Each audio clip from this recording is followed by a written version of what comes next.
Hello students, मैं पवन कुमार और स्वागत है आप सभी का मॉडर्न क्लासेस में। हम सभी क्लास 10th में मैथमेटिक्स के फर्स्ट चैप्टर को रीड कर रहे थे, जिसमें हम लोग ऑलरेडी जितने भी बेसिक्स टर्म्स थे उसको हम लोग रीड कर चुके थे। आज हम लोग देखेंगे नेक्स्ट पॉइंट के बारे में, जो है शांत दशमलव और अशांत दशमलव। मतलब कि आप लोग देख सकते हैं कि शांत दशमलव परिमेय संख्या और अशांत परिमेय संख्या, अशांत दशमलव परिमेय संख्या। तो यहाँ से हम लोग देखेंगे कि शांत दशमलव परिमेय संख्या क्या होता है। तो देखिए, जितने भी नंबर्स होते हैं, मान लीजिए कि अगर वो परिमेय संख्या हो, पहले तो परिमेय संख्या हो, जैसे यहाँ पर 7/2 है, ये क्या है, ये एक परिमेय संख्या है।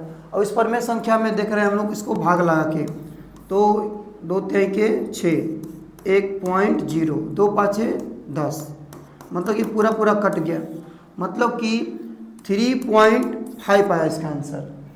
यहाँ पर अगर कोई भी नंबर हो, दशमलव के कुछ अंक के बाद ये समाप्त हो जाता है, रुक जाता है, वैसे संख्या को हम लोग क्या बोलते हैं, शांत दशमलव परिमेय संख्या बोलते हैं। इसमें इसको हम लोग इस तरीके से भी डिफाइन कर सकते हैं कि वह परिमेय संख्या जिसके हर का गुणनखंड 2 के पावर m गुणे 5 के पावर n के रूप का हो, उसे हम लोग क्या कहते हैं, शांत परिमेय संख्या कहते हैं। शांत परिमेय संख्या का मतलब क्या होता है, फिर से देखिएगा यहाँ पर, जैसे मान लो कोई भी नंबर लिखा हो 23/7। अब इसको देख के पता करना है कि शांत है कि अशांत है, शांत परिमेय संख्या है कि अशांत परिमेय संख्या है। तो ये बहुत ही आसान है, लेकिन यहाँ पर कंसेप्ट आप लोग जानने के बाद 1 2 3 ये तीनों कंसेप्ट जान जाइएगा, ये सभी क्वेश्चन शांत और अशांत का बहुत आसानी से बन पाएगा।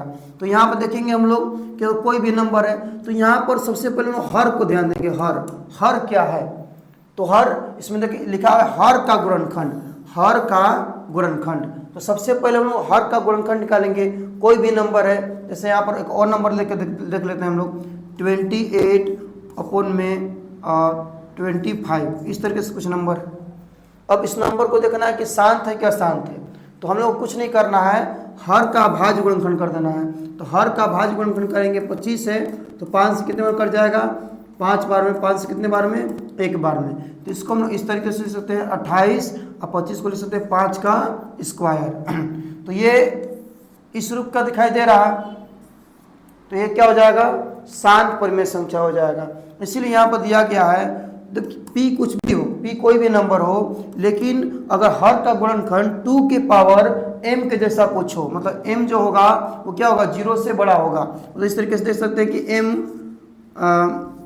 अगर m 1 हो जाए तो 2 के पावर 1, तो 2 के पावर 1 है तो कितना हो जाएगा, 2 के पावर 1 का मतलब क्या है, ये शांत दशमलव हो जाएगा। 2 के पावर 2 है तो क्या हो जाएगा, शांत परिमेय संख्या हो जाएगा। 2 के पावर 3 है तो क्या हो जाएगा, शांत परिमेय संख्या हो जाएगा। मतलब इस m के जगह पर अगर 0 से कोई एक बड़ा नंबर दिया गया है तो क्या हो जाएगा, शांत परिमेय संख्या हो जाएगा।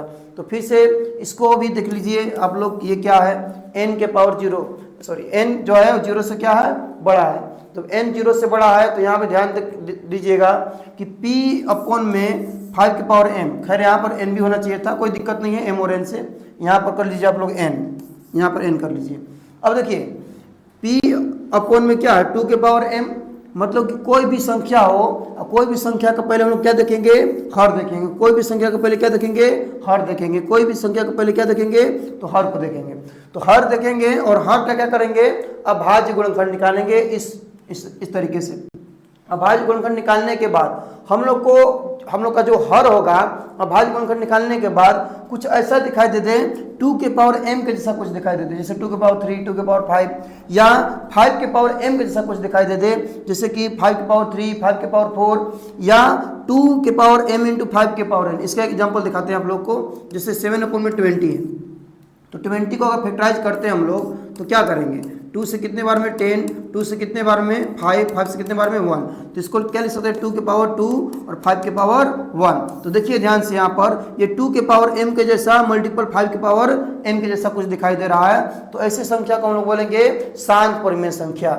तो ये बात सबको समझ में आई होगी। अब देखिए, शांत परिमेय संख्या तो पता चल गया। अशांत क्या होता है, जस्ट इसी का अपोजिट होता है। जस्ट इसी का अपोजिट मतलब कहने का मतलब ये है कि अगर मान लीजिए यहाँ पर 7/18 है तो इसका करते हैं अभाज्य गुणनखंड। तो अभाज्य गुणनखंड करेंगे 18 का, तो 2 से कितने बार में, 9 बार में, 3 से 3 बार में, 3 से 1 बार में। तो इसको क्या लिख सकते हैं, 7 और 18 को लिख सकते हैं 2 के पावर 1 इंटू 3 के पावर 2, इस तरीके से लिख सकते हैं। तो इसका हर देखेंगे हम लोग, ऊपर वाले को बोलते हैं अंश, नीचे वाले बोलते हैं हर। तो ये जो हर दिखाई दे रहा है, ये हर देखिए 2 के पावर m के जैसा तो कुछ दिखाई दे रहा है, लेकिन यहाँ 5 नहीं है। और ये जब भी होने चाहिए दोनों एक साथ होने चाहिए, 2 और 5 दोनों के दोनों क्या होने चाहिए, एक साथ होने चाहिए। तो आप लोग बात समझ में आ रही होगी कि यहाँ पर ये जो है वो क्या है, अशांत परिमेय संख्या है। ठीक है, अब हम लोग आगे देखेंगे। अब हम लोग आगे देखेंगे जितने भी पॉइंट्स, बेसिक्स पॉइंट्स थे उसको हम लोग देख चुके हैं। जैसे कि स्टार्टिंग से मेरे को बता देते हैं आप लोग को कि जो फर्स्ट वीडियो में था वो जितने भी परिमेय संख्या, अपरिमेय संख्या, भाज्य संख्या, ये सब जितने भी संख्याएं थी, पूर्ण संख्या, तो ये सब टोटली हम लोग देख चुके थे फर्स्ट वीडियो में। उसके बाद सेकेंड वीडियो में हम लोग देखे तो कुछ बेसिक टर्म, जैसे कि अंक गणित का आधारभूत प्रमेय क्या होता है, इक्विलिब्रियम एल्गोरिथम क्या होता है, और बाकी उसके भी जितने भी नोट थे उसको हम रीड कराए थे। अब इसके बाद यहाँ पर जो दिखाई दे रहा है वो शांत है और अशांत है, शांत परिमेय संख्या और शांत परिमेय संख्या। शांत परिमेय संख्या किसे कहते हैं, शांत परिमेय संख्या वैसी संख्या जिसके हर का गुणनखंड 2 के पावर m इंटू 5 के पावर m के रूप का हो, उससे हम लोग क्या कहेंगे, शांत परिमेय संख्या कहेंगे।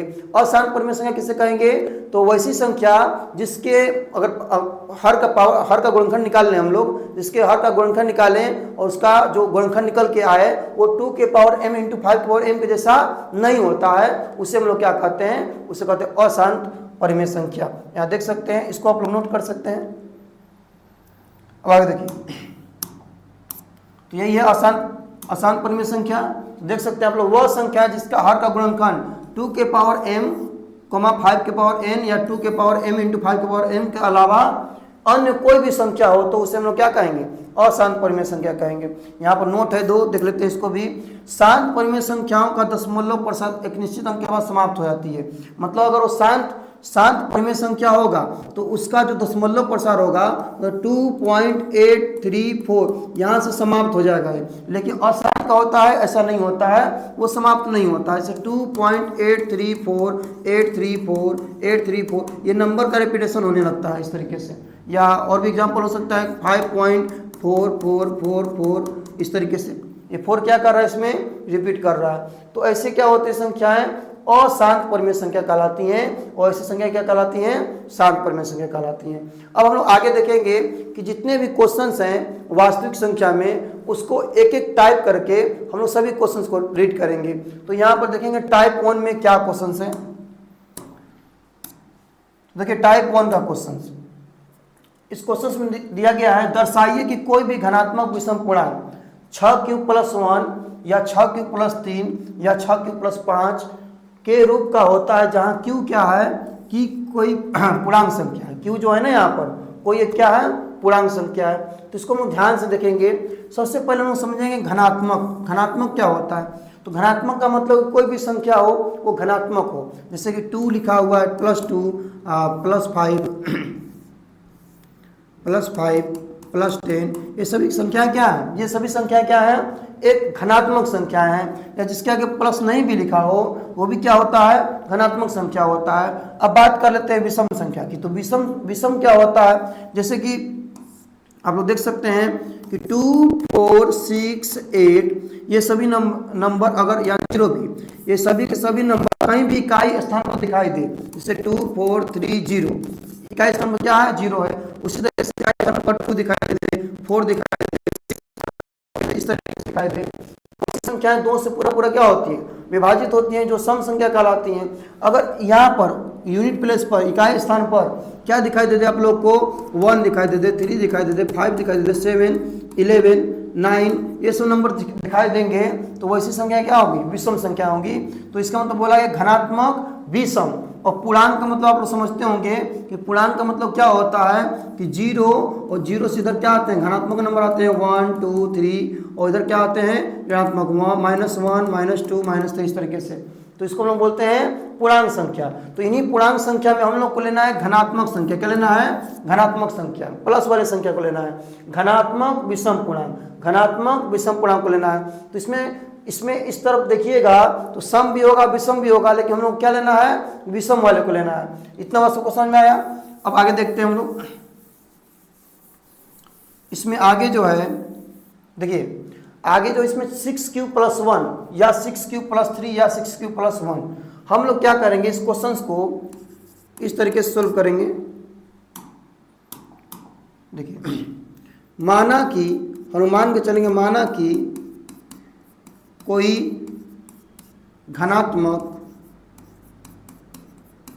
पूर्णांक a है। हम लोग मान लिए कोई घनात्मक पूर्णांक क्या है? a है, a के रूप का है, ऐसा मान लेते हैं। कोई भी घनात्मक पूर्णांक है जिसको हम a मान लिए, जैसे 5, 4, 3, 6, कोई भी नंबर है उसको हम लोग क्या मान लिए? a मान लिए।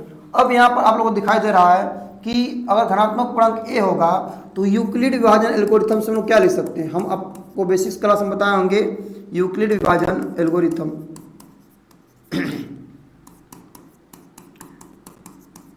तो यूक्लिड विभाजन एल्गोरिथम होता है a बराबर BQ प्लस R, जहाँ हम लोग इस तरीके से लिखते हैं कि जो R होता है वो क्या होता है? B से छोटा और 0 के इक्वल भी हो सकता है, 0 से बड़ा होता है या इसके बराबर होता है। इसका मतलब ध्यान समझिएगा, इसका मतलब ये है कि जो B होगा ना, B जो होगा B से छोटा होगा R। शेषफल क्या होता है? B से छोटा होता है। ऐसे हम लोग जानते हैं ना कि भाजक जो होता है भाजक से छोटा क्या होता है? शेषफल होता है। यहाँ पर देख सकते हैं आप लोग इस तरीके से, इसको हम लोग बोलते हैं भाज्य, इसको बोलते हैं भाजक, इसको बोलते हैं भागफल और इसको बोलते हैं शेषफल। तो इसी को इस तरीके से बताया गया इसमें कि ये जो है a है और ये जो है b है और ये जो है q है और ये जो है r है, इस तरीके से। तो यहाँ पर देख सकते हैं कि b जो होगा, b यहाँ पर दिखाई दे रहा है। तो भाजक जो होता है और जो शेषफल होता है, तो भाजक से शेषफल क्या होता है? छोटा होता है। अगर छोटा नहीं होता तो भाग लग जाता। जैसे कि यहाँ पर 2 हो गया, यहाँ पर 9 हो गया, तो 4 बार में 8, तो 1। देखिए ये 1 क्या हो गया? 2 से छोटा हो गया। 1 जो है 2 से क्या है? छोटा है। तो ये शेषफल अगर बड़ा होता है या इसके बराबर होता है तो फिर भाग लग जाता। इसीलिए यहाँ पर b जो होता है वो बड़ा होता है शेषफल से, और जो शेषफल होता है वो 0 के बराबर भी हो सकता है और नहीं तो 0 से बड़ा भी हो सकता है। जैसे 1 क्या है? 0 से बड़ा है, लेकिन यहाँ पूरा कट जाता तो यहाँ 0 भी आ सकता था। तो इसका मतलब सबको समझ में आया होगा अच्छे से। अब आगे देखिए, अब देखिए यहाँ पर, अब इसको देख कर हम लोग पता करेंगे 6q+1 है। 6q+1 कहने का मतलब क्या है? इस तरीके से हम लोग दिखाई दे रहा होगा 6q+1, 1 है यहाँ पर। तो 1 कहने का मतलब ये है कि यहाँ पर q है और यहाँ पर क्या होता है? b। तो b का वैल्यू कितना हो सकता है? b का वैल्यू कितना हो सकता है? तो b का वैल्यू हो सकता है 6। यहाँ से थोड़ा हिंट मिल रहा है हम लोग को कि b का जो वैल्यू हो सकता है कितना हो सकता है? 6 हो सकता है। तो इसी चीज़ को हम लोग इस तरीके से भी लिख सकते हैं 0, और जो ये r होगा वो क्या होगा? 6 से छोटा होगा, और 0 भी हो सकता है और 6 से क्या होगा? छोटा होगा। यहाँ से हिंट मिल रहा है हम लोग को। यहाँ से b क्या है? जो 6q+1 था ना, 6q+1, तो 6q+1 कहने का मतलब b क्या है? 6 है। b के स्थान पर क्या दिखाई दे रहा है? 6 दिखाई दे रहा है। तो यहाँ पर हम 6 रखेंगे तो जो शेषफल होगा वो क्या होगा? 5 हो सकता है, 4 हो सकता है, 3 हो सकता है, 2 हो सकता है, 1 हो सकता है, और ये 0 के बराबर भी हो सकता है। तो यहाँ पर देखेंगे हम लोग, लिखेंगे कि पूर्णांक संख्या। तो जो हम लोग का पूर्णांक संख्या निकल कर आएगा, घनात्मक पूर्णांक संख्या लिख लीजिएगा, घनात्मक पूर्णांक संख्या। तो जो घनात्मक पूर्णांक संख्या होगा वो क्या होगा? तो देखिए यहाँ पर जो घनात्मक पूर्णांक संख्या होगा ये हो सकता है कि a बराबर, हो सकता है कि वो क्या हो, अगर यहाँ पर हम लोग 1 रख दें, क्या रख दें? 0 रख दें, तो 6 है ना, 6 × 0 + r, इस तरीके से रख सकते हैं हम लोग। ये क्या है? मतलब कि सॉरी, हम लोग क्या रखेंगे इसमें? जो शेषफल होगा वो कितना कितना हो सकता है? तो जो शेषफल होगा वो हो सकता है 0, यहाँ लिख देते हैं हम कि b बराबर, यहाँ जगह लिख लेते हैं, b बराबर लिख सकते हैं हम लोग 0, 1, 2, 3, सर b बराबर नहीं, r बराबर होगा ना, ये शेषफल तो है, रुक जाइए इसको मिटा देते हैं। देखिए शेषफल मतलब आर क्या क्या हो सकता है, तो आर हो सकता है 0, आर हो सकता है 1, आर हो सकता है 2, आर हो सकता है 3, आर हो सकता है 4, आर हो सकता है 5, 6 हो सकता है, तो 6 आर नहीं हो सकता है। 6 आर इसलिए नहीं हो सकता कि 6 बड़ा होता है और ये आर क्या है, छोटा है। हम लोग इसमें क्या करेंगे, आर को पुट करते चलेंगे, इसमें आर को पुट करेंगे तो घनात्मक पूर्णांक जो हम लोग का निकल के आएगा, घनात्मक पूर्णांक। तो घनात्मक पूर्णांक क्या हो जाएगा, तो जो घनात्मक पूर्णांक होगा यहाँ से हम लोग लिख सकते हैं क्या, b के यहाँ तो क्या हो गया, b के यहाँ हो जाएगा 6 और q और प्लस r क्या हो जाएगा 0, या ये भी हो सकता है 6q + 1, या ये भी हो सकता है 6q + 2, या ये भी हो सकता है 6q + 3, या 6q + 4, या 6q + 5, इतना हो सकता है, इसके आगे नहीं जा सकता है। तो इसमें आप लोगों से पूछा गया है कि विषम पूर्णांक, सम पूर्णांक पूछता तो ही बता देते हैं हम लोग, लेकिन पूछा गया है विषम पूर्णांक। तो विषम पूर्णांक का मतलब क्या होता है, देखिए जिसमें विषम पूर्णांक का मतलब देखिए क्या होगा, तो विषम पूर्णांक का मतलब ये होगा, देखिए 6q है और 6q का मतलब यहाँ पर 6 है और q मान लीजिए 2 है या 3 है 4 है, कुछ भी q की जगह पर रखिएगा तो क्या होगा 24, एक क्या आएगा, सम संख्या आएगा। लेकिन यहाँ पर कुछ भी रख के देखिए, यहाँ कोई भी नंबर रख के देखिए, उसका जो पूर्णांक संख्या आएगा वो क्या आएगा, एक विषम में आएगा। जैसे यहाँ पर 3 आप लोग 3 रखिएगा तो 6 3 जा 18, 18 हो जाएगा, 18 प्लस कितना हो जाएगा 19 हो जाएगा, तो 19 क्या है, एक विषम पूर्णांक संख्या है। तो इसीलिए ये क्या हो जाएगा, एक विषम पूर्णांक संख्या हो जाएगा। इसमें देखिए 6q + 2, यहाँ कोई भी q की जगह पर कोई भी नंबर रख के देखिएगा, कोई भी संख्या रख के देखिएगा, तो q के यहाँ कोई भी संख्या होगा तो गुणा करो, इसे 2 रख लिए तो 2 छक्के 12, 12 2 14, तो जो 14 आया 14 आया वो क्या है, सम संख्या है, विषम संख्या तो है नहीं। तो इसमें विषम संख्या ये हो जाएगा, क्या हो जाएगा 6q + 3, और ये भी नहीं होगा, ये हो जाएगा 6q + 5। सबको समझ में आया होगा ये क्वेश्चन।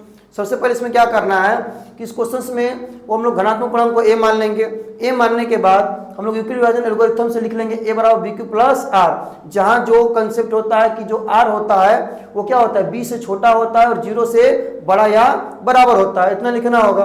और यहाँ से हम लोग b पता कर लेंगे, पहले पता करेंगे b क्या है, तो b यहाँ से हिंट मिलेगा bq + r है और यहाँ पर क्या 6q + 1 है, तो b के यहाँ क्या है, तो b के यहाँ 6 है। जब b के यहाँ 6 है तो यहाँ 6 लिख लेंगे, तो r क्या हो सकता है, तो r 0 हो सकता है, 1 हो सकता है, 2 हो सकता है, 3 हो सकता है और 5 हो सकता है। तो यहाँ से इसी तरीके से हम लोग घनात्मक पूर्णांक निकाल लिए, और इसी घनात्मक पूर्णांक में पूछा था विषम पूर्णांक, तो विषम पूर्णांक क्या करेंगे, इस तरीके से निकाल लेंगे, सभी क्या है विषम पूर्णांक। अगर सम पूर्णांक के बारे में भी इसमें बात करता है कि सम पूर्णांक क्या होगा, तो सम पूर्णांक हो जाता 6q और 6q + 2 और 6q + 4, ये सभी के सभी क्या है, ये सभी के सभी सम पूर्णांक संख्या है। तो विषम पूर्णांक संख्या और सम पूर्णांक संख्या सबको समझ में क्या है। अब लोग आगे क्वेश्चंस पे देखेंगे कि आगे क्वेश्चंस क्या है। देखिए यहाँ पर नेक्स्ट क्वेश्चन जो क्वेश्चन नंबर 2,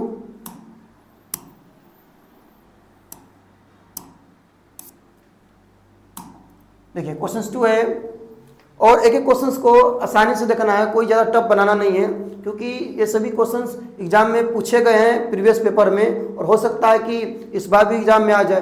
तो देखिए इसमें क्या करना है कि यूक्लिड विभाजन एल्गोरिथम का प्रयोग करके दर्शाना है कि घनात्मक पूर्णांक का घन 9m + 1 या 9m + 8 के रूप का हो सकता है। ये हम लोग को क्या करना है, सिद्ध करके बताना है। तो देखिए इसको हम लोग कैसे सिद्ध करेंगे, तो सबसे पहले इसमें क्या करेंगे, सबसे पहले हम लोग लिखेंगे सोल्व करते वक्त कि माना कि घनात्मक पूर्णांक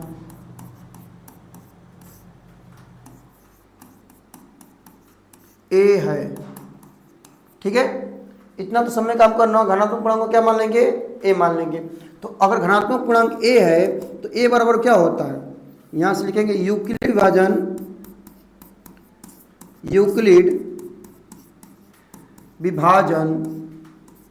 एल्गोरिथम।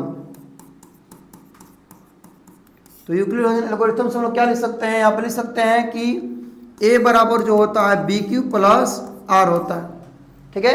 a बराबर क्या होता है, a बराबर होता है bq + r, और आर के बारे में हम लोग क्या लिख सकते हैं, तो आर के बारे में लिख सकते हैं कि ये बी से छोटा होता है और 0 से बड़ा या बराबर होता है, ये कंसेप्ट लिखना होता है। ठीक है, अब यहाँ पर आप लोग थोड़ा सोचिए, हिंट मिलाइए कि अगर ये 9m है तो यहाँ पर 9m इसके जैसा कुछ रहा होगा और प्लस यहाँ क्या रहा होगा 0, तो इस रूप का दिखाई दे रहा है। या 9m + 1 होता तो यहाँ पर 9m + 1 इस तरीके से करते हैं तो b का वैल्यू कितना हो जाता है, तो b का वैल्यू कितना हो जाता, तो ये हो जाता 9। तो यहाँ पर 0 r जो होगा किससे छोटा होगा, तो 9 से क्या होगा, छोटा होगा। ठीक है, अब यहाँ देखेंगे हम लोग, इसमें घन बोल रहा है, घन का मतलब क्या होता है, क्यूब, मतलब a + b का होल क्यूब है, क्या है, घन है। तो इसी तरीके से इसको भी सोल्व करना है। तो यहाँ पर जो धनात्मक पूर्णांक आप लोग का निकल के आएगा, धनात्मक पूर्णांक क्या क्या हो सकता है, तो धनात्मक पूर्णांक हो सकता है कि अगर यहाँ पर हम लोग 9 पुट कर दें तो 9 तो होगा ये 9q प्लस r का वैल्यू 0 हो सकता है।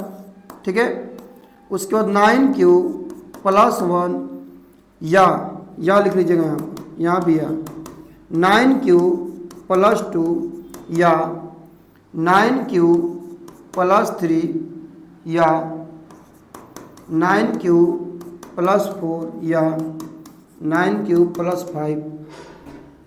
इसी तरीके से एक पैटर्न में लिखते चलेंगे हम लोग, और 9q + 6 5 तो हो गया था ना, 9q या 9q + 7 या क्या हो जाएगा 9q + 8। 9 हो सकता है, तो 9 नहीं होगा ना, r का वैल्यू जो हो सकता है वो क्या हो सकता है, r का वैल्यू 0 हो सकता है, 1 हो सकता है, 2 3 4 5 6 7 8, यहाँ तक यही नंबर हो सकते हैं, 9 नहीं हो सकता है। तो ये बात सबको समझ में आई। अब हम लोग को देखना ये है कि कोई भी धनात्मक पूर्णांक क्या वो घन के रूप का हो सकता है, घन में इस रूप का हो सकता है। तो यहाँ पर देखेंगे, इसको हम इस तरीके से यहाँ सोल्व करते हैं। देखिए हम लोग क्या करेंगे कि इसी नंबर का कर देंगे क्यूब। मान लेंगे जो पहला नंबर है a 9q है, 9q a बराबर क्या है 9q। ठीक है, 9q है ना, 9q + 0 का मतलब क्या है 9q है।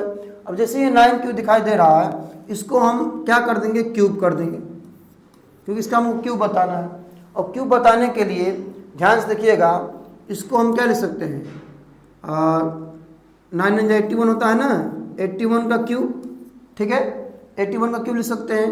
और यहाँ पर इसको हम इस तरीके से 3 × 27 इतना करिएगा तो 81 आ जाएगा, इंटू क्यू का क्यूब। अब यहाँ से 3 इंटू इसको लिख सकते हैं 27 क्यूब का क्यूब। अब इसको हम लोग क्या कर लेंगे, m बराबर मान लेंगे, माना कि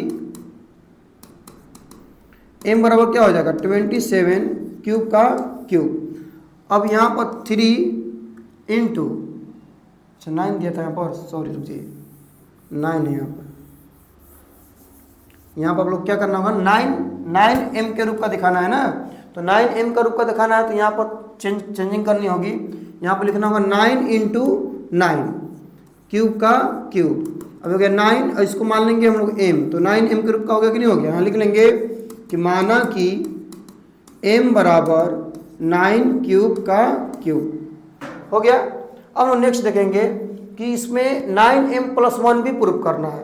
तो 9m + 1 कैसे प्रूफ करेंगे, तो यहाँ पर हम इसको इरेज करते हैं, यहाँ बताएंगे।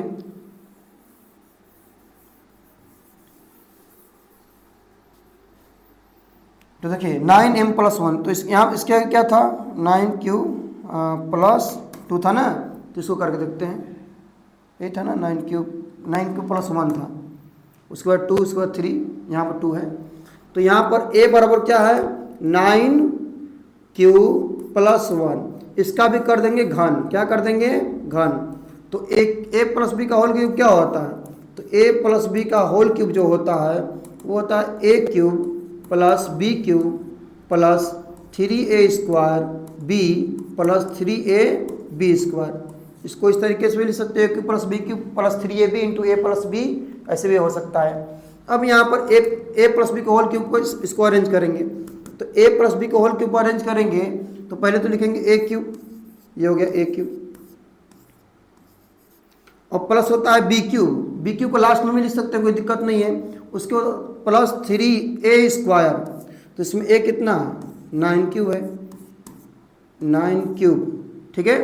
और ये हो गया a², b होता है, b कितना इसमें 1 है, प्लस 3ab², तो क्या 3a कितना है, तो a है 9 क्यूब और b कितना है, तो b है 1, तो क्या 1 का स्क्वायर। अब यहाँ से आगे बनाएंगे, तो यहाँ पर a क्यूब हुआ, b क्यूब को हम नहीं लिखे तो b क्यूब को लिखेंगे लास्ट में, तो प्लस b क्यूब करेंगे तो 1 का क्या हो जाएगा, क्यूब हो जाएगा। अब इतना करने के बाद 9 का क्यूब कितना होता है, तो 9 का क्यूब होता है 9 इंटू 9 का स्क्वायर, मतलब कि 81 क्यूब, ऐसे लिख सकते हैं इसको। ऐसे इसलिए लिखे हैं कि 9 को 3 बार मल्टीप्लाई करना है, और जब 9 को 3 बार मल्टीप्लाई करेंगे तो 2 बार तो करेंगे तो 81 हो जाएगा, और एक बार 9 इसको इसलिए से कर दिए ना, इसको 9 इसमें से कॉमन लेना है हमको। अब यहाँ से देखो प्लस 3, इसको क्या लिख सकते हैं, 9 जो होता है 81, तो 9 इंटू 9 इंटू क्यू स्क्वायर हो जाएगा इस तरीके से, ठीक है। अब आगे देखते हैं प्लस, इसको मिटाते हैं। अब यहाँ से 3 इंटू 9 क्यूब इंटू 1 प्लस 1। अब देखिए इस टर्म में और इस टर्म में क्या चीज़ कॉमन दिखाई दे रहा है, तो तीनों में कॉमन दिखाई दे रहा है, तो वो 9 कॉमन दिखाई दे रहा है। क्यू भी कॉमन है लेकिन हम 9 कॉमन लेंगे इसमें से, तो 9 कॉमन लेंगे तो यहाँ से क्या बच जाएगा, यहाँ से बच जाएगा 81 क्यूब का क्यूब और प्लस 9 कॉमन हो गया, कितना हो जाएगा 27 क्यू स्क्वायर, प्लस 9 कॉमन हो गया, क्या बच गया 3 क्यूब और प्लस 1 को बाहर ही रखेंगे हम लोग। अब इसके बराबर हम मान लेंगे m, मान लेंगे हम, माना कि m बराबर क्या हो जाएगा 81 क्यूब का क्यूब प्लस 27 क्यू स्क्वायर और प्लस 3 क्यूब। इसको जैसे हम लोग m मानेंगे, इसको जैसे हम लोग m मानेंगे तो यहाँ पर 9m प्लस 1, तो इसमें यही प्रूव करना था कि क्या कोई भी घन पूर्णांक 9m के रूप का हो सकता है, तो यहाँ पर आप देख सकते हैं 9m के रूप का है, एक घनात्मक पूर्णांक है ना, और ये 9m के रूप का दिखाई दे रहा है। यहाँ पर 9m प्लस 1 के रूप का हो तो 9m प्लस 1 के भी रूप का दिखाई दे रहा है, ठीक है। आप लोग इसका स्क्रीनशॉट ले सकते हैं, इसको भी और आगे बनाएंगे हम। अब यहाँ देखिए, यहाँ बनाते हैं,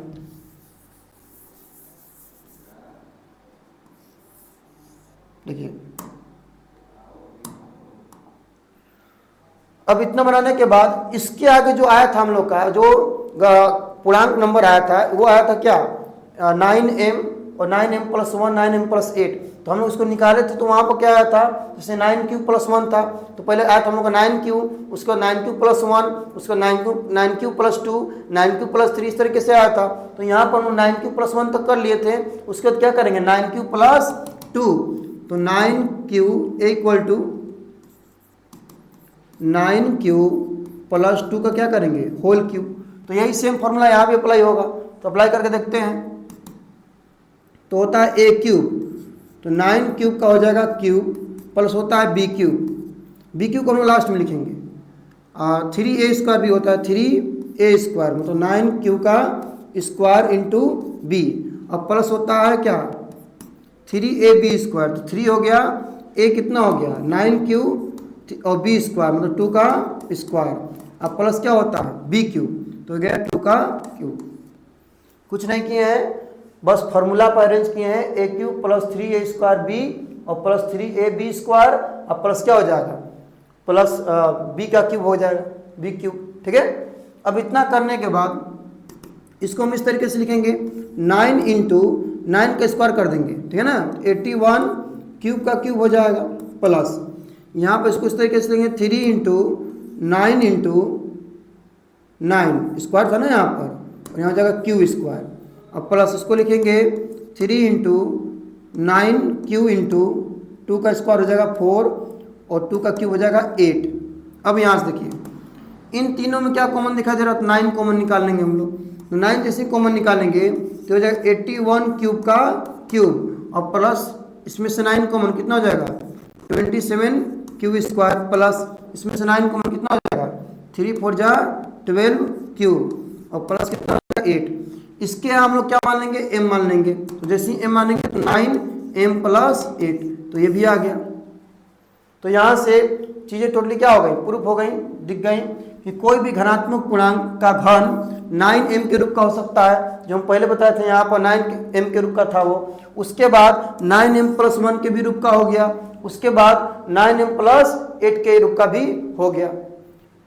अब इतना ये टाइप वन में 2 क्वेश्चन हम लोग देख लिए। अब टाइप 2 का जो क्वेश्चन है उसको हम लोग अगले क्लास में देखेंगे, ठीक है। अगर आप लोग को वीडियो अच्छा लगे या कोई भी आप लोग को डाउट हो या किसी भी चैप्टर में आप लोग को दिक्कत हो रही है तो आप लोग कमेंट करेंगे, उस चैप्टर को हम लोग पढ़ाएंगे, उस चैप्टर को कोशिश करेंगे पहले पढ़ाएं हम लोग, ठीक है। अगर वीडियो अच्छा लगे तो चैनल को सब्सक्राइब करें और अपने दोस्तों को ज़्यादा से ज़्यादा शेयर करें। धन्यवाद।